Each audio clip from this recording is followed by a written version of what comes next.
ఒక వ్యక్తి మా దాంట్లోనూ మీ దాంట్లోనూ ఒక వ్యక్తులు ఉన్నారు, తమ స్వార్థ ప్రయోజనాల కోసం పార్టీని వాడుకుంటారు వీళ్ళు. మీరు ఒకటి గుర్తుంచుకోండి, జన సైనికులు పిఆర్పి గెలవలేదా? ఇక్కడ గెలిచింది కదా, బ్రహ్మాండంగా గెలిచింది. కానీ అతనికి వచ్చిన ఓట్లన్నీ మనం నుంచుంటే 22,000. విజయవాడ 3 నియోజకవర్గాల్లో జన సైనికులకి ఒక నియోజకవర్గంలో 31,000 వచ్చినాయి, ఇంకో నియోజకవర్గంలో 29,500 వచ్చినాయి. అత్యధిక తక్కువ వచ్చిన ఓట్లు ఆ వ్యక్తే. నేను డెవలప్ చేశాను ఇక్కడ జనసేన అంటాడేంటి? అసలు ఇక్కడ ఎంతోమంది జన సైనికులు, నాయకులు, కార్యకర్తలు డెవలప్ చేశారు. వీళ్ళందరినీ చూసి బుద్ధి తెచ్చుకోవాలి. ఎందుకంటే పవన్ కళ్యాణ్ గారు ఎన్నో అవకాశాలు ఇచ్చారు. తన పక్కన కూర్చోబెట్టుకొని మాట్లాడారు. 15 రోజుల ముందు కూడా నాకు తెలిసిన విషయం చాలా జాగ్రత్తగా వివరించారు. నిన్ను నేను చూసుకుంటా, నీ భవిష్యత్తు చూసుకుంటా, కొన్ని ఇబ్బందులు ఉన్నాయి, త్యాగం చేయాల్సి వచ్చింది అర్థం చేసుకోమని వారికి క్లియర్గా వివరించారు. ఆ రోజు కూడా మళ్ళీ బయటకు వచ్చి ఏదో అన్నాడు, కొబ్బరి బొండం కత్తితో నేను నరుక్కుంటా, వేరే పార్టీ జెండా వేసుకుంటా అన్నాడు. మరి వాళ్ళు ఏం చేయాలో మనకు అర్థం కావట్లా. సందుకి ఒక కొబ్బరి బొండం కత్తి రెడీ చేయాలేమో. ఇక జన సైనికులు, తెలుగుదేశం నాయకులు, భారతీయ జనతా పార్టీ కార్యకర్తలు, నాయకులు అందరం ఒకటే, వేరు వేరు కాదు. రేపు రాబోయేది ఉమ్మడి ప్రభుత్వం. మేము తెలుగుదేశం అభ్యర్థి కాదు, ఆయన బీజేపీ అభ్యర్థి కాదు, 3 పార్టీల అభ్యర్థులు. మాకు జన సైనికులైనా ఒకటే, తెలుగుదేశం నాయకులు కార్యకర్తలైనా ఒకటే, భారతీయ జనతా పార్టీ నాయకులు కార్యకర్తలైనా ఒకటే.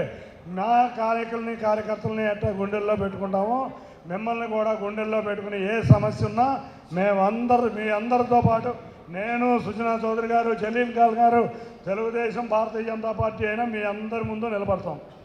ఇక పవన్ కళ్యాణ్ గారి గురించి 2 నిమిషాలు.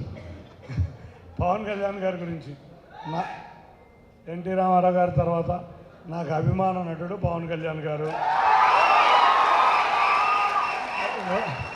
రాజకీయంగా నాకు అభిమానించేది చంద్రబాబు నాయుడు గారిని, నటుడిగా అభిమానించేది పవన్ కళ్యాణ్ గారిని. అటువంటి వ్యక్తి ఇవాళ మా తెలుగుదేశం నాయకులు గుండెల్లో, కార్యకర్తల గుండెల్లోకి వెళ్ళిపోయారు.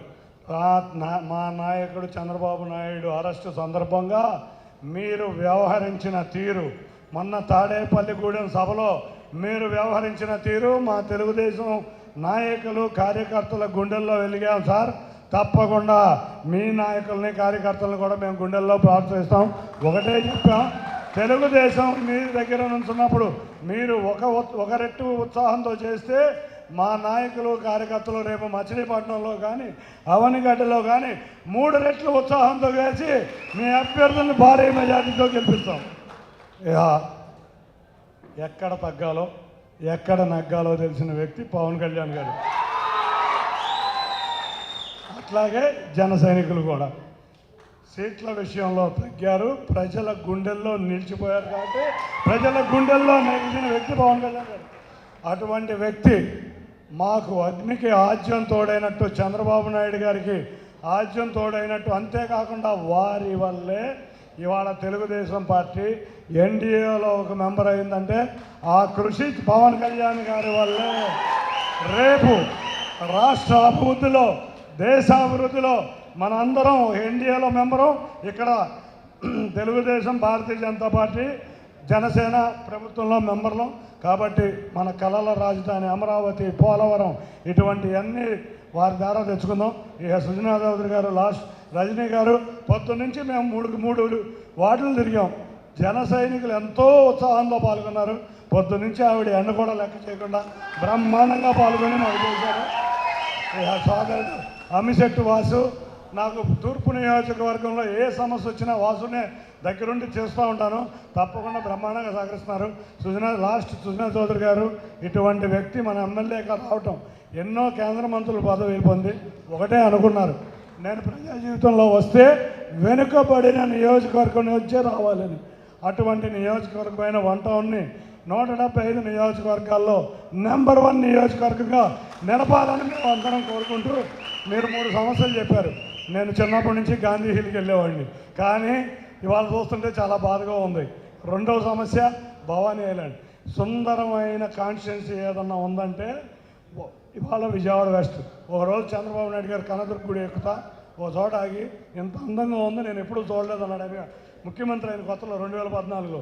అటువంటి వ్యక్తి ముఖ్యమంత్రి కాబోతున్నారు. తప్పక మన నియోజకవర్గం మన ఎమ్మెల్యే గారి ద్వారా, అంతేకాకుండా నా ద్వారా కూడా మంచి అభివృద్ధిలో తీసుకెళ్తానని తెలియజేసుకుంటా. సమయం దాటిపోయింది. Thank you. చాలా చక్కగా వివరించారు.